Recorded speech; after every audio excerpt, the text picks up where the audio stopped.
Okay, real talk for a second. Yeah. How often do you find yourself Mm-hmm. saying there just aren't enough hours in the day? Oh, all the time. Right. What Like the? it's this universal struggle. Definitely. But what if Yeah. we've got it all wrong? Okay, I like where this is going. We're diving into Laura Vanderkam's 168 hours today. Oh, interesting. She's got this radical idea Okay. that we actually have more time than we think. I'm intrigued. How does she figure that? So her book starts with this challenge. Huh? Track your time Mm-hmm.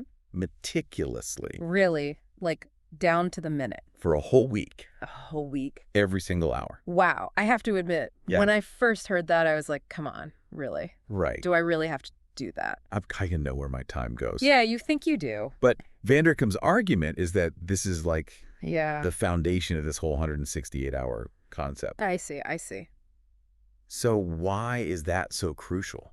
Well, because it's all about awareness, right? Like, okay. We often think we're spending our time in one way, Right. but when we actually track it, Yeah. we get these aha moments Interesting. where you realize, oh, wow, I'm spending way more time on this than I thought. Okay. Or I'm neglecting this other thing. So it's more about the insights you gain than the actual tracking itself. Yeah, it's about getting a real, clear picture Yeah. of where your time's going. Because I feel like a lot of us, we have this Yeah, mental image of how we spend our time, definitely. but it might not actually match reality. Right, and that's where the surprises come in. Yeah. Vanderkam talks about this woman in the book Okay. who was convinced she was working nonstop. Like she was just slammed all the time. Yeah. But then she tracked her time Yeah. and she found out she was spending hours No way. online shopping. Oh my gosh. So it's like those kinds of things Okay. that really make you stop and think. That's a serious wake-up call. It is.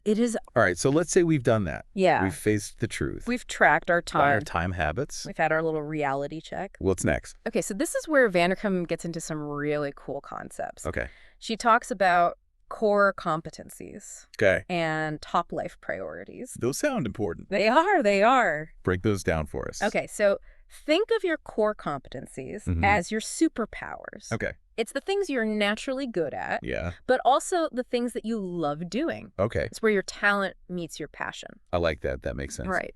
So then, top life priorities. Top life priorities are, Yeah. well, they're exactly what they sound like. Mm-hmm. What truly matters most to you In life. in life. Yeah. Not what society says should matter, Right. but what really lights you up. Makes your heart sing. Exactly. Okay, so we've got our superpowers. Yeah. We've got our priorities. Mm-hmm. How does this all connect back to actually managing our time? Okay, so once you know those two things, Yeah. you have this framework Okay. for making decisions about your time. Interesting. So, for example, Yeah. let's say you have a work task Okay. that just drains you. Mhm. It's not a core competency. Yeah. It's not something you enjoy. Right. What if you outsourced that? Okay. Outsourcing. Vanderkam is a huge proponent of outsourcing. Yeah. Even for things that we traditionally do ourselves. Okay.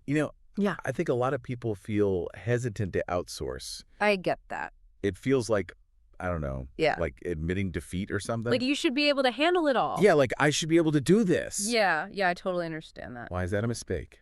Well, because it assumes that all of our time is equally valuable. Okay. And Vanderkam says, no, that's not true. Interesting. Some of your time is more valuable than others. Okay. So it's about figuring out, what are the things Yeah. that only you can do? Right. And then what are the things that someone else can do just as well? That makes sense. So it's about freeing up your time Yeah. to focus on those high-value activities. And it's not about being lazy. No, not at all. It's about being strategic. Exactly. So outsourcing is more like an investment. Yeah, it's like buying back your time Okay. so you can spend it on the things that matter most. I never thought of it that way. It's a mindset shift. It is.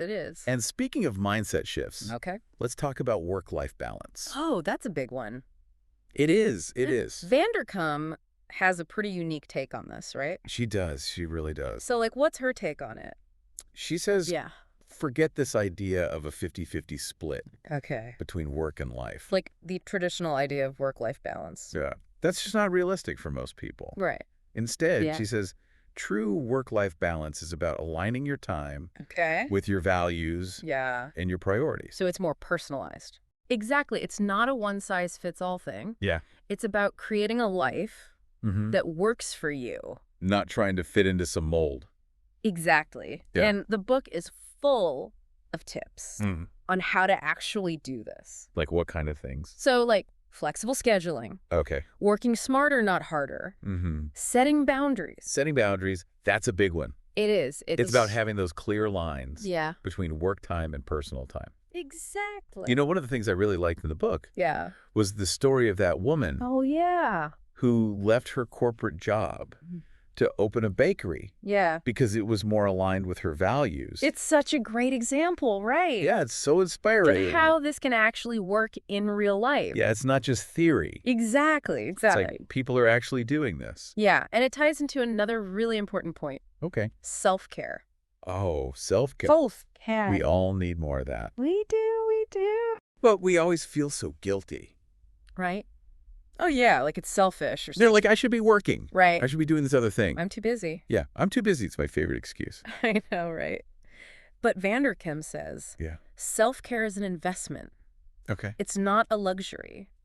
She Yeah. argues that sufficient sleep, Okay. exercise, Mhm. downtime Yeah.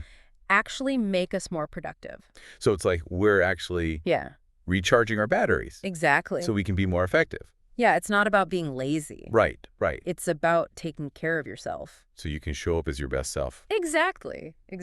Okay, so we've talked about work. Mm-hmm. We've talked about life. Yeah. We've talked about self-care. Yeah. What about those things Right. that we're passionate about?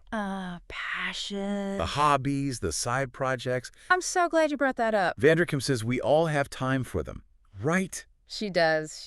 But how? Okay, so it goes back to what we talked about earlier. Yeah. About being intentional with our time. Okay. And finding those little pockets where we're wasting time. Okay. Remember that time tracking we talked about? Right. That can really help you identify those areas where Mhm. you can reclaim some time, Interesting. even if it's just 15 minutes here, Yeah. 20 minutes there. It all adds up. It does. There's a story in the book Oh, I love this one. about this lawyer Yeah. who wrote an entire novel I know, it's amazing. by writing for just 15 minutes Every morning. every morning before work. Before work. That's incredible. It is. So it's like Yeah. we all have these little pockets of time Me too. that we can use Right. for the things we care about. Exactly. Okay, so Yeah. this all comes back to this Yeah. 168-hour mindset shift It does. that Vanderkam talks about. It's not about wishing for more time. Right. It's about making conscious choices. Yeah. About how we use the time we have. So it's like Yeah. we all have the same 168 hours. We do. It's just a matter of how we choose to allocate them. Exactly. And it's about shifting from that scarcity mindset Mhm. to an abundance mindset. Yes. Love it. Instead of saying, Yeah. I don't have enough time, Right. we can ask ourselves, Yeah. how can I best use my 168 hours? That's the question. Yeah. That's the To question. create the life I want. Exactly. So what's like one thing someone can do today? Okay, so here's a little challenge for you. Okay. If you could design your ideal week, Mm-hmm. how would you allocate your 168 hours? Wow, that's a really good question. It is. It is. It makes you really think about Yeah. your priorities. Your values. What matters most to you? And I guess that's what this whole 168-hour concept is all about. It is. It's about realizing Yeah, that we have more control over our time we do. than we often think we do. That's- So if you want to dive deeper into this, Yeah. Laura Vanderkam's 168 Hours is a must-read. Definitely. You might be surprised Yeah. by how much you can accomplish Mm. when you realize you have more time than you think. Than you think. So much more. So much more. Thanks for joining us for this deep dive. Yeah, thanks for having me. We'll see you next time. See you later. Bye.